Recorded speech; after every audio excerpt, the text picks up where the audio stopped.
this season here in the LEC, and Vitality starting to struggle. This is when they need to start changing things with this team. They need to take down those above them so they can make a viable contention for first place.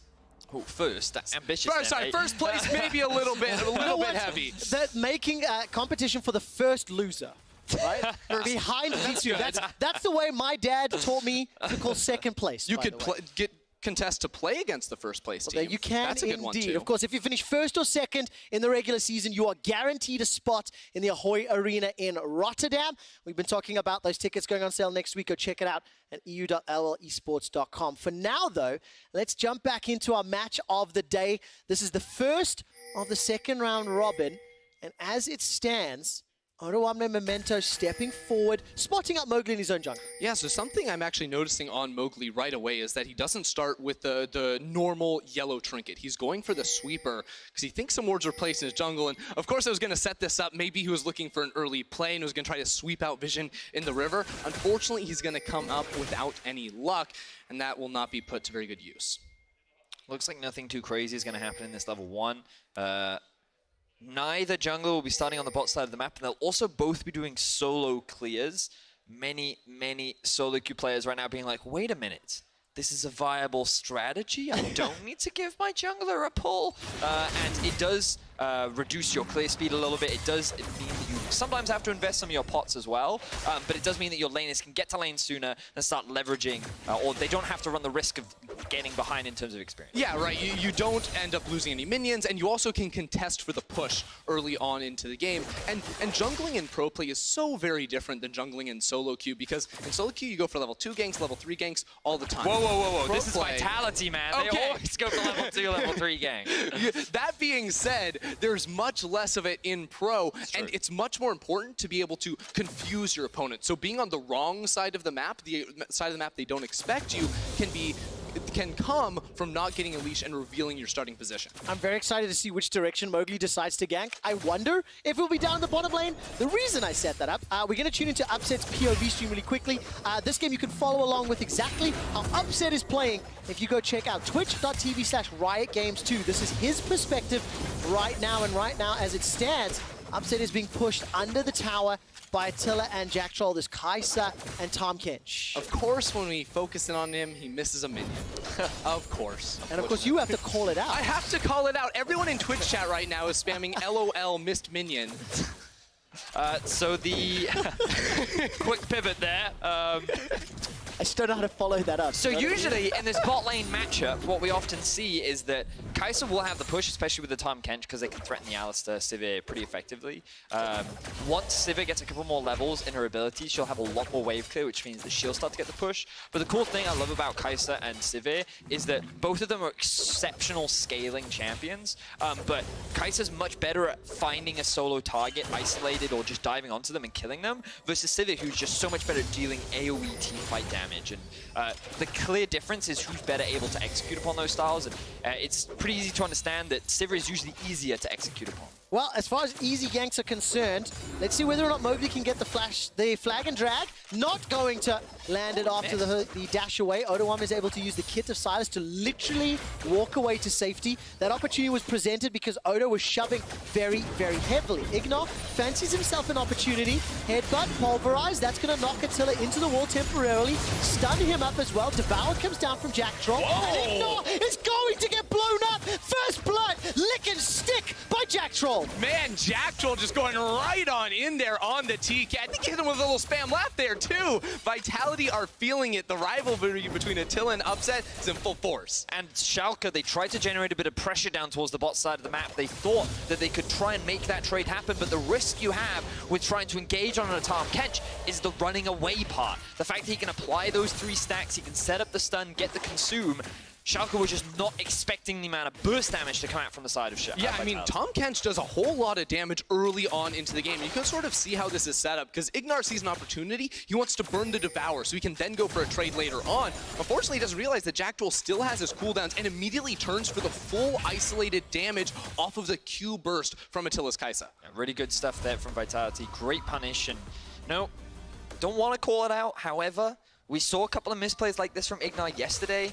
His Gragas was out of position quite a few times, and while he did have great plays, and I'm expecting him to bounce back as the game progresses, he is someone that is quite eager to create opportunities, and sometimes they backfire. Well, talking about eager opportunities, Memento and Mowgli find themselves in the mid lane. That's a very good dash away as Memento's able to escape. The stun comes down. Sanguine Pool will buy some time as Jizuke is getting burnt. Abadage manages to pick up the kill. There's a second one on the cards. Mowgli goes down. Golden Aegis buys a few more seconds. Mowgli turns it back around.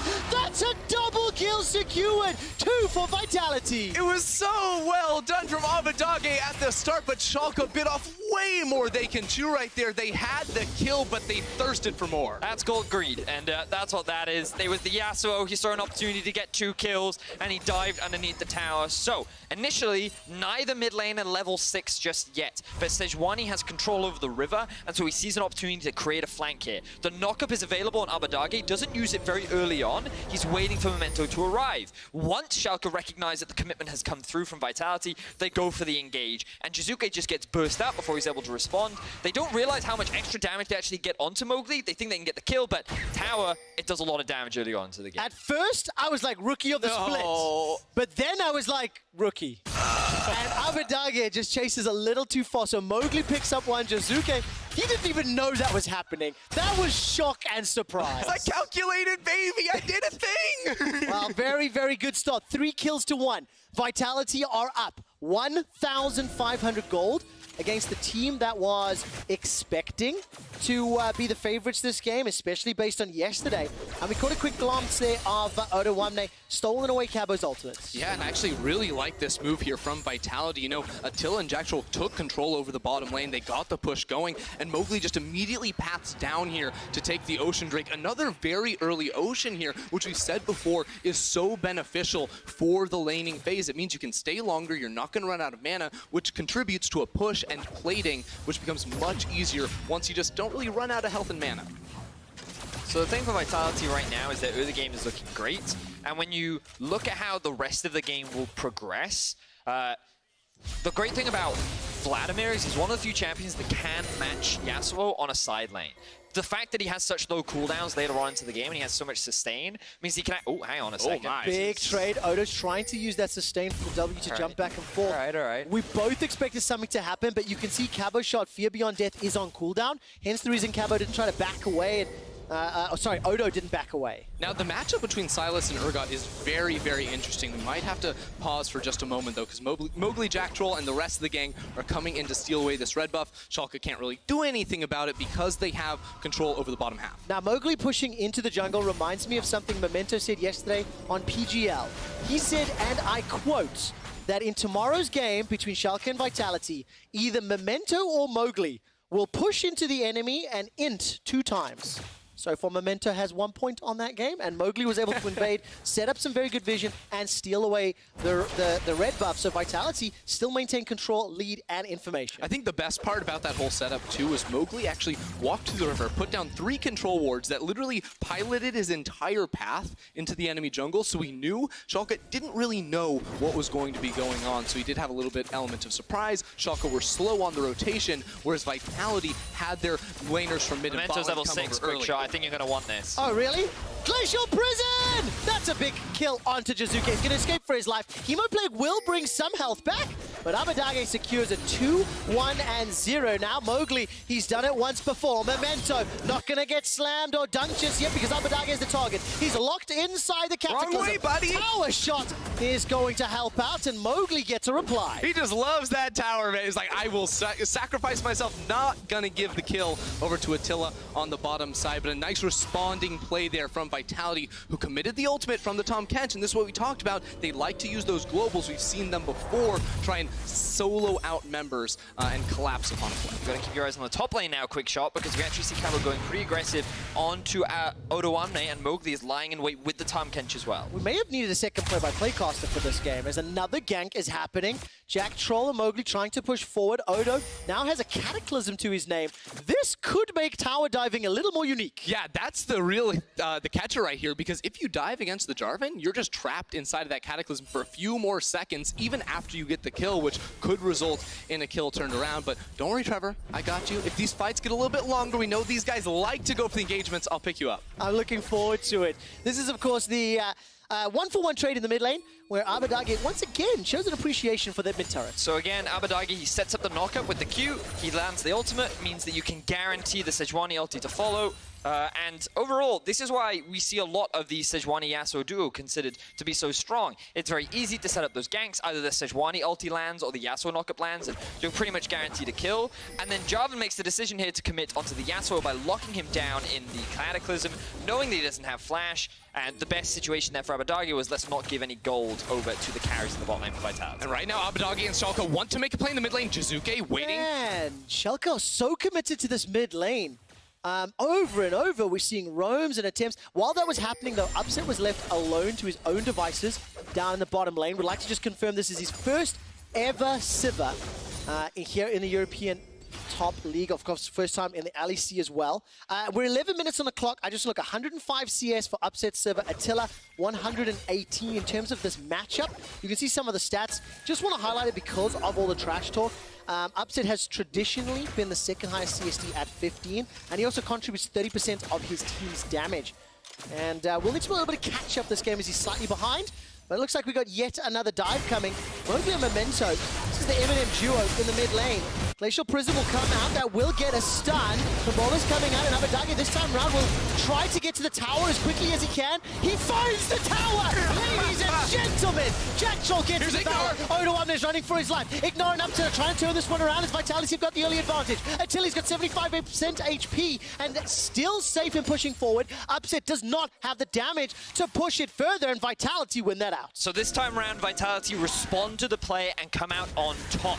They're recognizing that, you know what, Memento's ultimate should be up soon. They're going to look for another gank in the mid lane. We've got to be primed and ready, and Mowgli was there. They had more than enough burst damage to turn it around, and even though Silas TP'd in, Kabashar didn't have it available, and Vitality could still come out on top thanks to the Tahm Kench ulti coming into mid lane. And now Vitality are the ones positioned around this dragon, except Mowgli is going to the top side. This whole thing is an elaborate ruse right now because Schalke expect Vitality to be committing everyone towards the bottom side, but because they don't, Vitality sneak an objective and then can use that to get more money and then eventually secure a dragon while Schalke have to respond. So first dragon secured. It's nearly a 3,000 gold lead for Vitality, a 15 CS lead in the top, 15 CS lead in the middle with a completed proto belt, 10, 12 CS in 80 carry.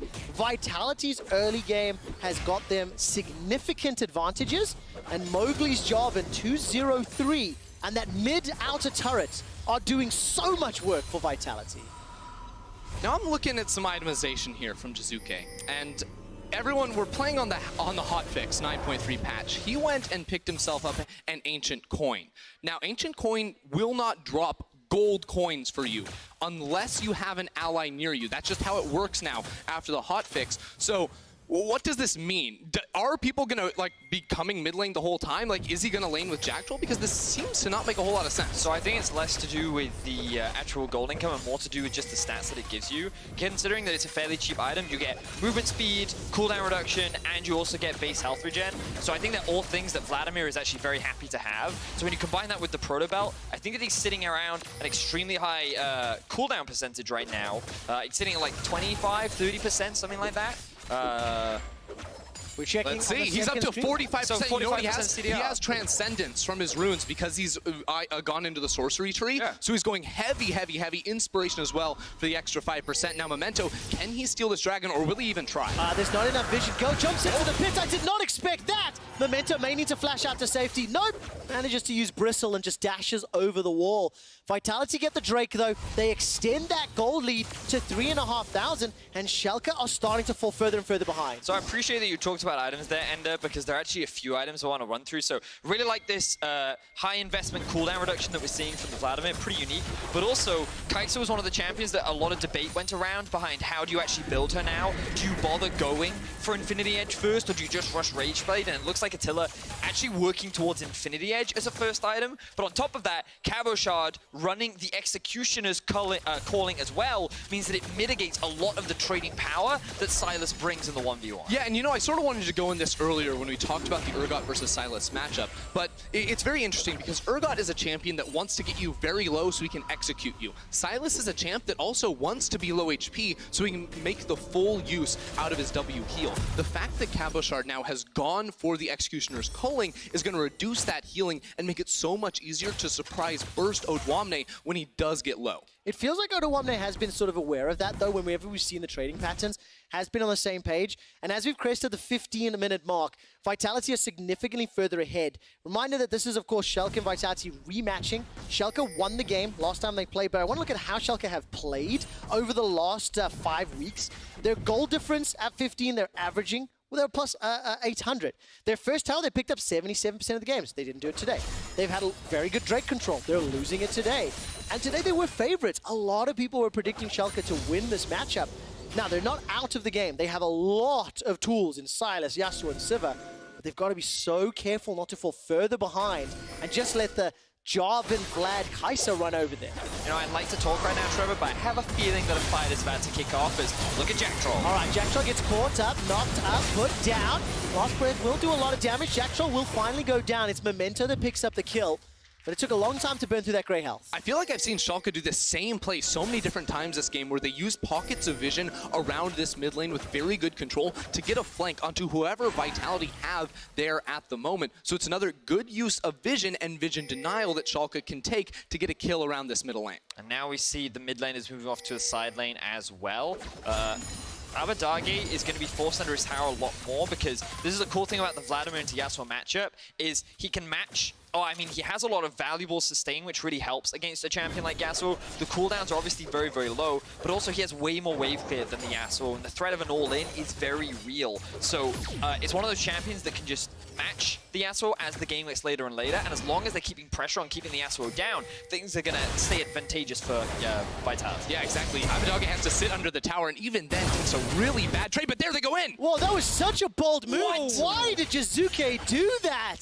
I don't understand. He just donates a kill to Memento. As the final breath comes out, now Memento will get run down with the help of Attila. He chases him out, but this is at the cost of a tower in the top lane. Cabochard's going to push it down. Yeah, he's just going to force Odwamne back, but observers, just before we jump into the replay, if you could slow-mo what Memento does, he actually flashes during the Q to get the instant knock-up to then allow the ultimate to follow in from Abadage to then guarantee the ultimate follow-up from Memento. So the execution there from Memento, very clean, very crisp, but also just very quick. So Jizuke just didn't have the time to react to the play that was set up by the side of Schalke. And we've seen that done a couple times now, right? When Jizuke does go down, it's immediate CC onto him without any time to respond. So watch this here with Memento because Jizuke goes really deep, and that's when Memento says, here's the opportunity, we can go in. What a beautiful play. Yeah, he catches him off guard, he's not expecting it. You know, he thinks he can react to the just Q that's coming towards him, but because that flash was there in the instant, he gets the knock up, and then Abadage can follow. But again, now we're seeing the value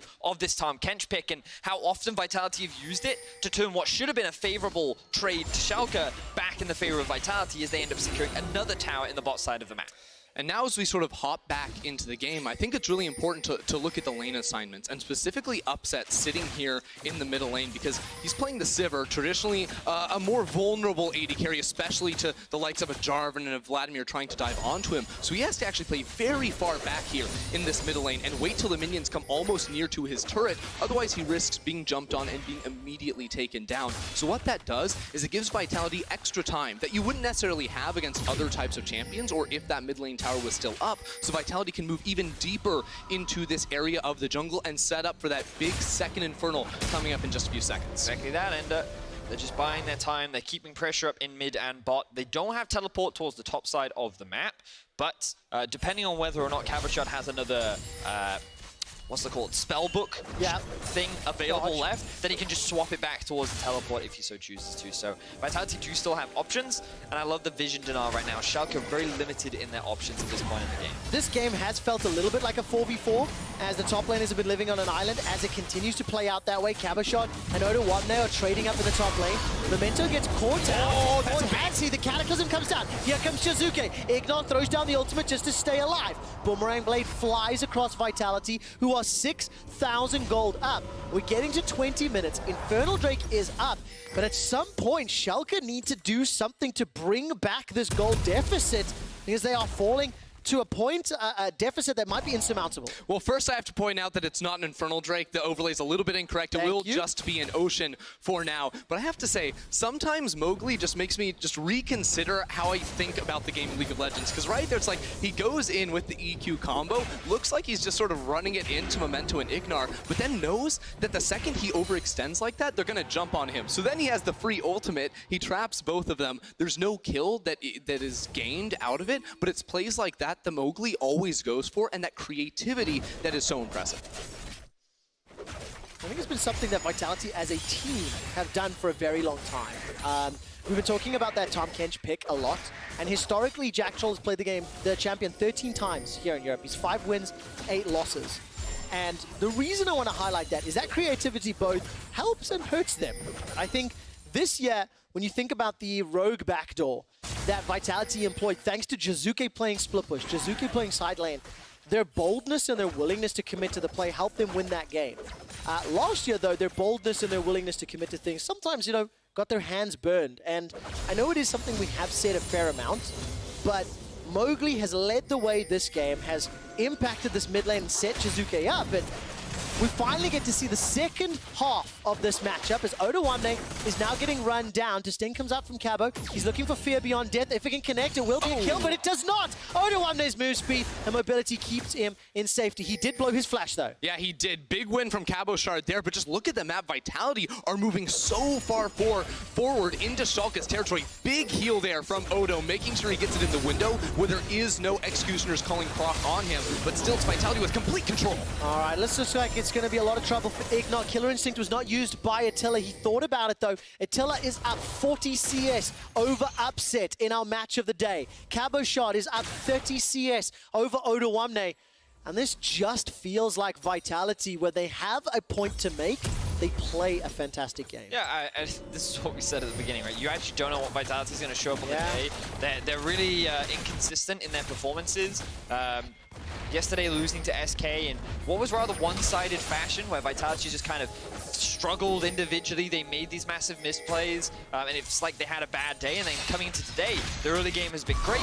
All of their laners are winning right now, and even in a potentially 2v1, potentially 4v1, Cabo is looking for a kill. All right, Fear Beyond Death is available. He's going to get himself, 9,999 damage to take down Odo1. Cabo's not done yet. Remember, he's picked himself up a kill. He's brought so much attention to him that Vitality are risking themselves a Baron. Cabo's not done yet. Going to get caught up by the final breath. Takes a lot of damage and finally goes down. It's Upset that gets the kill, that gets the gold, but it's Vitality that get the Baron. And now Memento trying to come up here. He's way too late. He goes down too. It ends up being a 1-for-2 trade in favor of Vitality, and they get the Baron on top of it. Beautiful stuff from the side of Vitality. They just melt through Schalke. Such a big punish as well. And they had set up all the vision towards the top side of the map. That was in full control of Vitality, and Schalke, they tried to make a desperation play. It didn't work out. They ended up getting punished.